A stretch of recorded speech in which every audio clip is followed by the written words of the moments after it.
Mga kababayan, huwag nyo nang hanapin ang mga Lilingkod sa bawat Pilipino at magbibigay ng tamang impormasyon para sa tahimik at maayos na Pilipinas. Police News Network, alagad ng batas, tagapagtaguyod ng balitang pulis, sandigan ng mamamayan, patnubay ng katotohanan.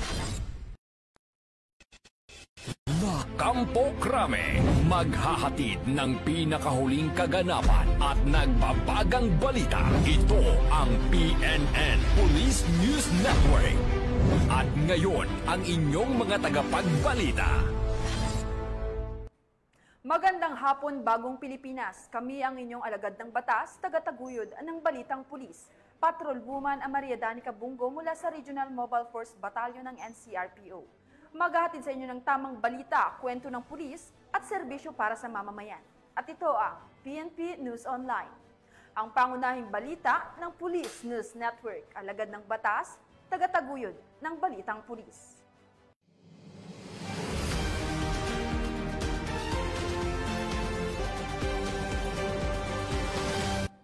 Narito ang mga balitang dapat niyong abangan.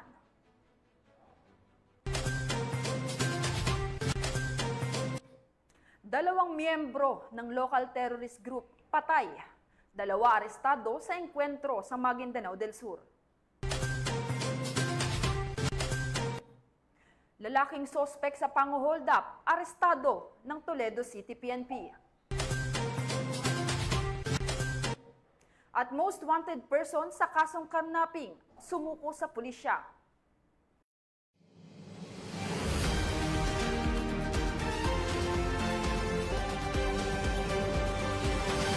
Narito ang mga balitang hatid ng ating PNN correspondents mula sa iba't ibang panig ng bansa.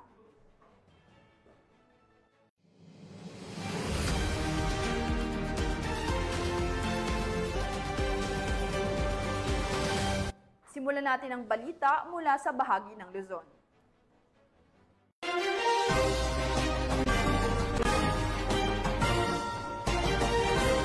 Isang lalaking kabilang sa listahan ng most wanted persons sa kasong karnaping ang kusang loob na sumuko sa Caloocan City Police Substation 4. Alamin ang iba pang impormasyon mula kay Patrolwoman Glazel Ann Esperanza.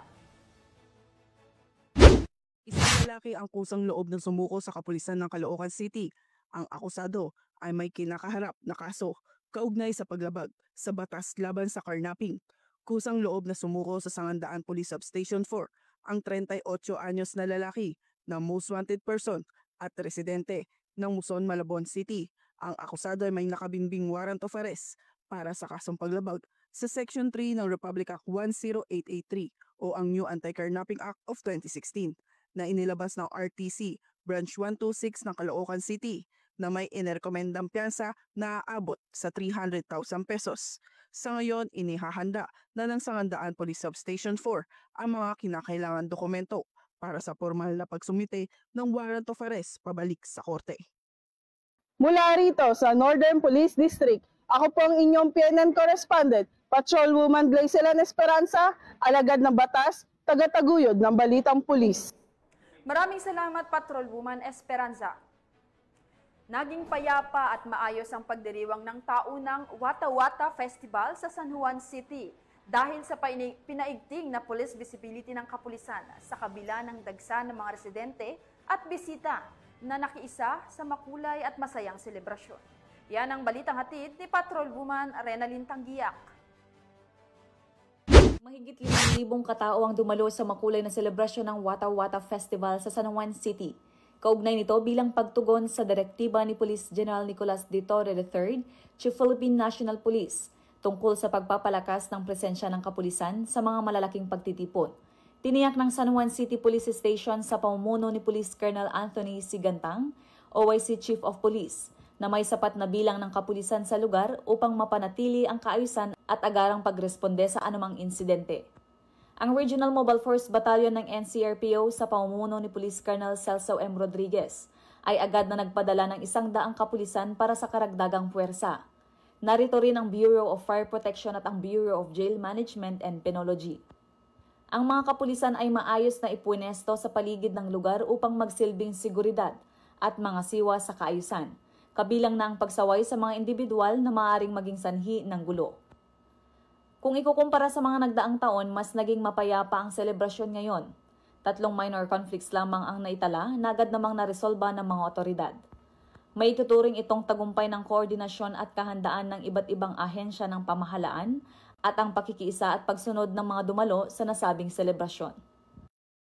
Mula dito sa San Juan City, sa pamumuno ng aming Force Commander Police Colonel Celso M. Rodriguez, ako po ang inyong Police News Network Correspondent, Patrolwoman Renalyn Tanggiak, alagad ng batas, tagataguyod ng balitang pulis. Maraming salamat, Patrolwoman Renalyn Tanggiak.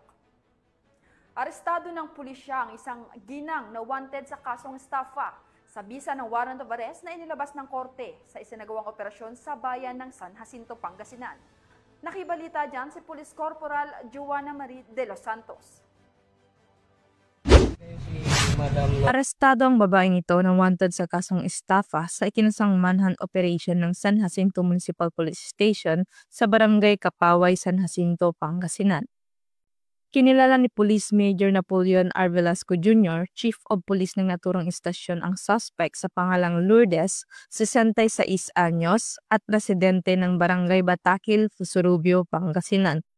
Ayon kay Police Major Velasco, naresto ang suspect sa bisa ng warrant of arrest na inisyo ni Honorable Roslyn C. Andrada Borja, presiding judge ng RTC Branch 53 Rosales, Pangasinan, para sa kasong estafa sa ilalim ng Criminal Case Number 8175-R na may piyansang 60,000 pesos. Pagkatapos basahan ng kanyang mga karapatan, agad siyang dinala sa himpilan ng San Jacinto MPS bago tuluyang i-turn over sa BJMP Dagupan City. Patuloy namang paiigtingin ng PNP ang kampanya laban sa mga taong may pananagutan sa batas at mapanatili ang kapayapaan at seguridad sa bansa. Mula dito sa Ilocos Region, ako ang inyong PNN Correspondent, Police Corporal Joanna Marie de los Santos, alagad ng batas, tagataguyod ng balitang pulis. Maraming salamat, Police Corporal de los Santos. Hindi na nakapalagpa ang isang lalaki matapos maaresto ng mga tauhan ng Pasig PNP dahil sa paglabag sa Republic Act 9165 o ang Comprehensive Dangerous Drugs Act of 2002. Yan ang tinutukan ni Patrolwoman Verna Gundran. Arestado ang isang lalaki matapos mahulihan ng hinalang shabu sa isinagawang operasyon ng Pasig City Police Station sa Barangay Santulan, Pasig City madaling araw ng Hunyo 25, 2025. Kinilala ang suspect na si Alias Jr., 39 anyos, construction worker at residente ng Barangay Kalawaan, Pasig City. Nakumpiska mula sa suspect ang isang sachet ng hinalang shabu na may timbang na humigit kumulang 2.5 gramo at tinatayang nagkakahalaga ng 17,000 pesos. Dinala si Alias Jr. at ang mga nakumpiskang ebidensya sa Station Drug Enforcement Unit para sa dokumentasyon at pagsasampa ng kaso sa Pasig City Prosecutor's Office. Inulansad rin ang kaukulang drug test, laboratory at medical examination sa Eastern Police District Forensic Unit at Rizal Medical Center. Samantala, patuloy ang investigasyon habang tinutugis ang tumakas na kasabwat ng suspect. Mula dito sa Metro Manila, ako po ang inyong PNN Correspondent, Patrolwoman Verna Gundran, alagad ng batas, tagataguyod ng balitang pulis. Maraming salamat, Patrolwoman Gundran. Tibog ang tinaguri ang top 1 city most wanted person ng San Jose del Monte PNP dahil sa kaso nitong pagpatay. Ang kabuuan ng balita mula kay Patrolwoman Pearl Cristalin Javier. Ng mga tauhan ng San Jose del Monte City Police Station ang tinaguriang top 1 city most wanted person sa kasong murder sa Barangay Poblacion 1, City of San Jose del Monte, Bulacan. Kinilala ni Police Lieutenant Colonel Edilmar G. Alviar, Chief of Police ng naturang istasyon, ang suspect na si alias Dondon, 41 anyos, walang trabaho, tubong Katbalogan, Samar at kasalukuyang residente ng Barangay Graceville sa San Jose del Monte, Bulacan. Dakong alas 4 ng hapon nang madakip ang akusado sa bisa ng warrant of arrest na inisyu ni Honorable Lynn Llamazares Gonzales, presiding judge ng RTC Branch 120, City of San Jose del Monte, Bulacan, na walang inirekomendang piyansa. Kasalukuyang nasa kustodiya ng otoridad ang suspect para sa dokumentasyon at wastong disposisyon.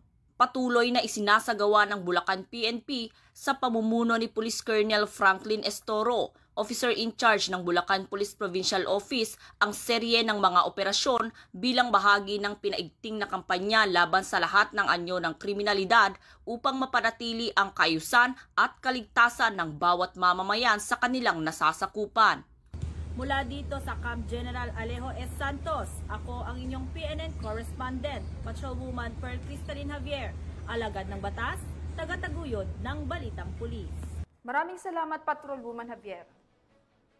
Isinagawa ng PNP Anti-Cybercrime Group ang isang orientation training na ginanap sa Quest Hotel Tagaytay na naglalayong palalimin ang kaalaman ng mga kalahok hinggil sa mga pulisiya, tamang proseso at etikal na pamantayan sa paghawak ng mga kaso na may kinalaman sa mga kababaihan at batang biktima, partikular sa larangan ng cybercrime. Patrolwoman Mary Grace Artizuela sa report. Matagumpay na naisagawa ang 3 araw na orientation training on child protection policy and the administration of the referral assent and inform assent forms na ginanap sa Quest Hotel Tagaytay City.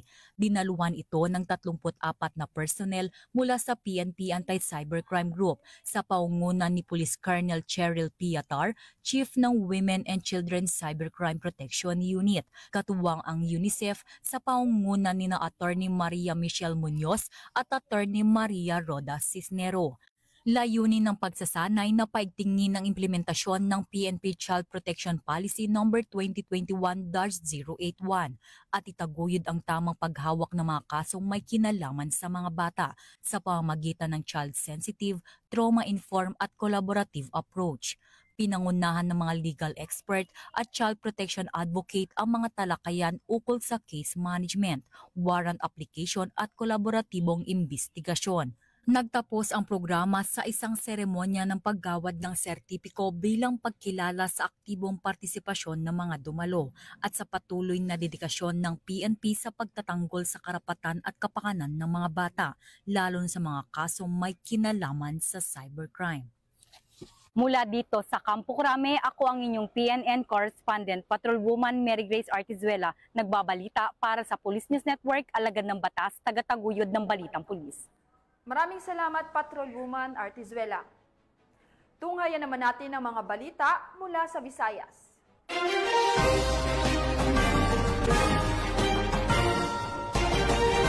Naaresto ng mga otoridad ang isang lalaking sospek sa pang-hold up ng isang driver sa Toledo City, Cebu. Punsod ng maagaw at mabilis na pagresponde ng kapulisan sa insidente. Ang report mula kay Patrolwoman Judith Nicanor. Sa kulungan ang bagsak ng lalaking sospek sa pang-hold up ng Maxim driver sa Barangay Dumlog, Toledo City, Cebu matapos agarang aksyonan ng kapulisan ng Toledo City nito lamang nakaraan. Kilala ni Police Lieutenant Colonel Wilfredo I. Alarcon Jr., Chief of Police ng Toledo City Police Station, Cebu Police Provincial Office, ang sospek na si Rodaive na residente ng Barangay Langtad, Naga, Toledo City, Cebu. At ang biktimang si Jamerito, 49 anyos na residente ng Sitio Kimba, Barangay Canhusong, Talisay City. Batay sa ulat ng mga otoridad, sumakay umano ang nasabing sospek sa biktimang Maxim driver sa South Bus Terminal patungong Talisay Tricycle Terminal, ngunit nang makarating na sila sa lugar ay nakiusap ang sospek na pumunta pa sila sa Campo 1, Talisay, Cebu at doon na ito nagdeklara ng hold up. Samantala, na-recover mula sa sospek ang isang caliber ng .38 revolver, 3 bala at 6 na pakete ng hinihinalang shabu. This is form part of our intense preparation. Actually, we have been conducting a series of simulation exercises, and part of this is mga scenarios nga pareha na itabo ganina. So it so happen nga nang ready gid mitanan in any possible scenarios. So here comes nga ang usa ka tawo nga gikan sa Cebu City niagi og Talisay nya niangkal di sakay og motor nang sakay og Maxim. Karon pag abot niya og actually boundary pa sa Talisay o Toledo ang iyahang area nga mo declare siya hold up. Nya kay ongoing man ang ilahang operation, ongoing man ang ilahang pagkandak og hold up. So nagsige sila pangita og area hangtod nga niabot sila diri sa Toledo City proper og nihangyo na ang maong biktima nga, sir, dili lang ko, ayaw lang ko kay gitiuna naman siya og armas sa likod. So pagtio sa armas niya sa likod niya, dili na po siya mahimuta, wa na po siya kahibaw unsa iyang buhaton, nihangyo na lang siya nga, sir, wa man koy kwarta nang pwede og mo kuan na lang ko, sir, wa na po koy gasolina, pwede munaog na lang ko, sir, kay iya halagi unta para iluwas niya iyang kinabuhi.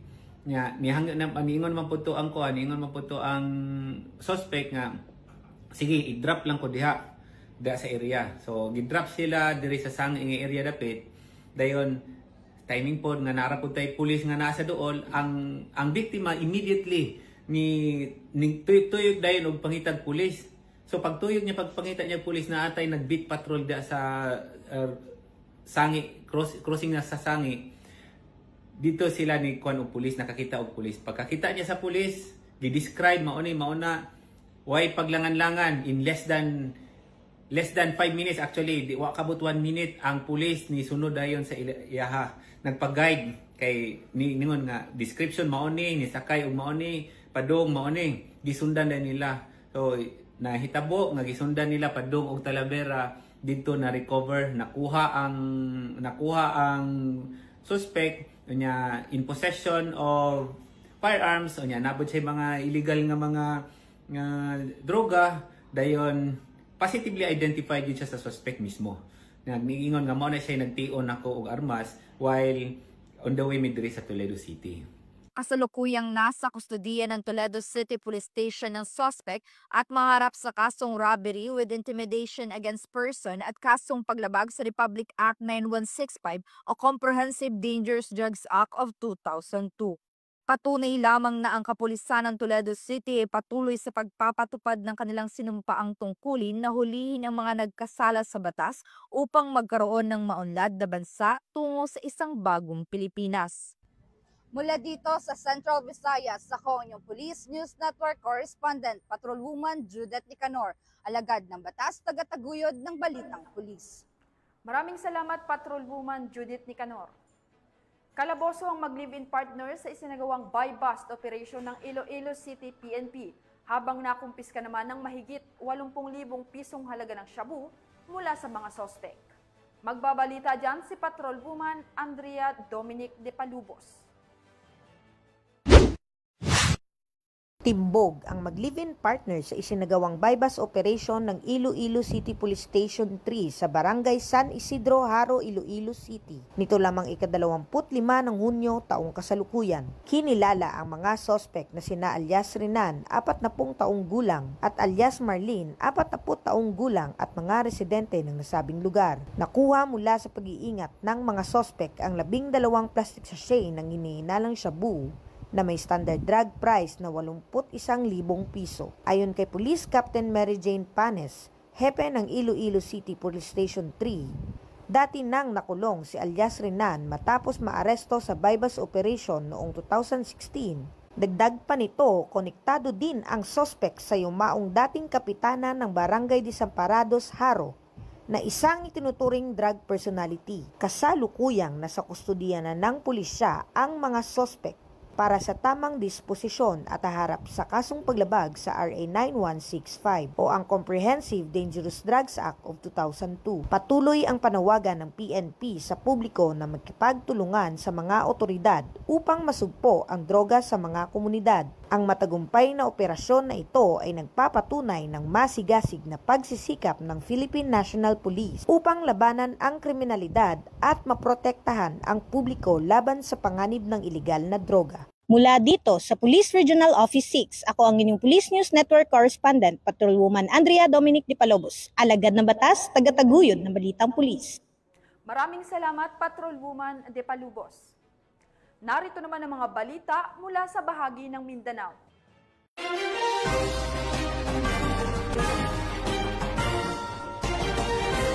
Nauwi sa pagkamatay ng 2 miyembro ng local terrorist group habang naaresto naman ang 2 pa sa naganap na engkwentro sa pagitan ng mga operatiba at mga terorista sa Mamasapano, Maguindanao del Sur.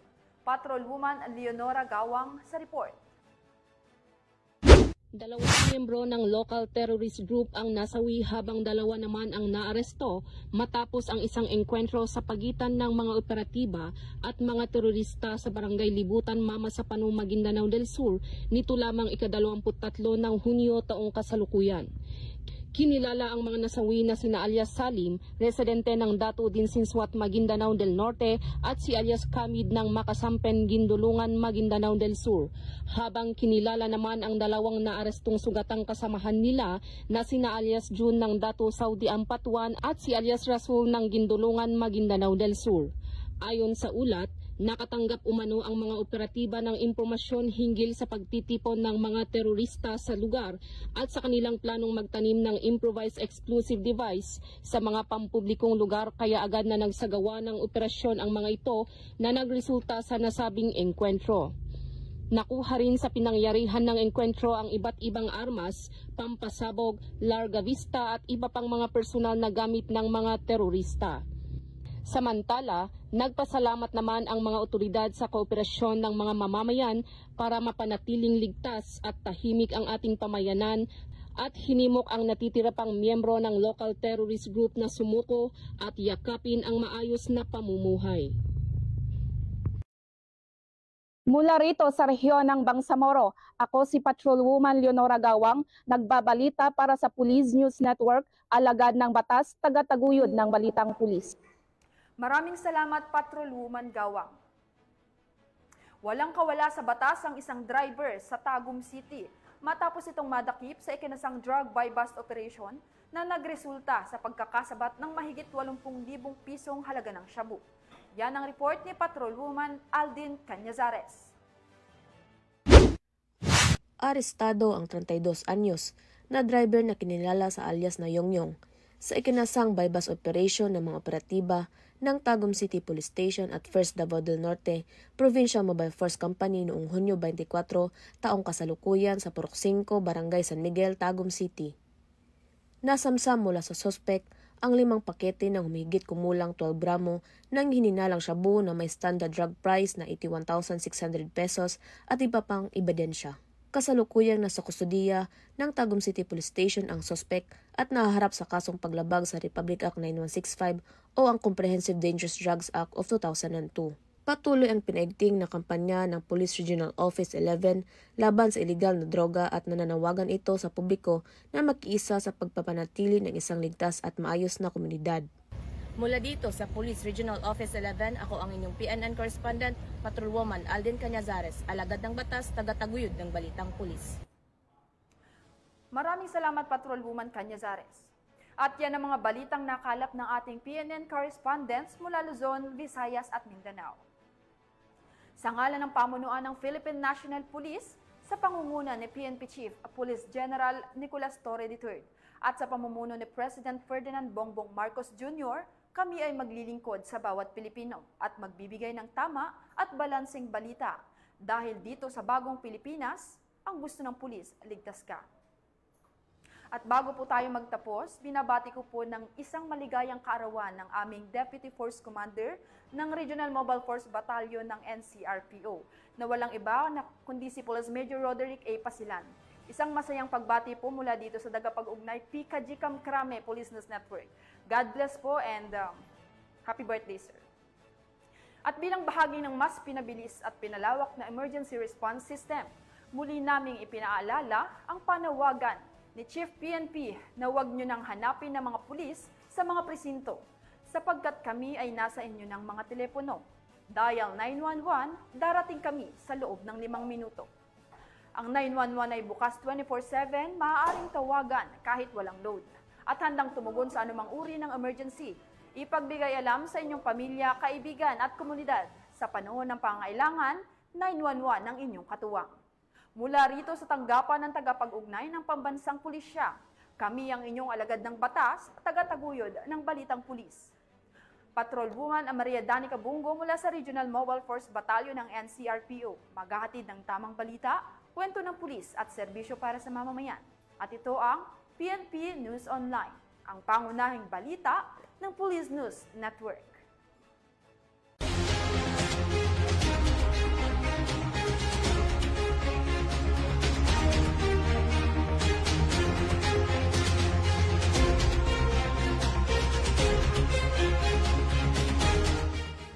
Police News Network, alagad ng batas, tagapagtaguyod ng balitang pulis.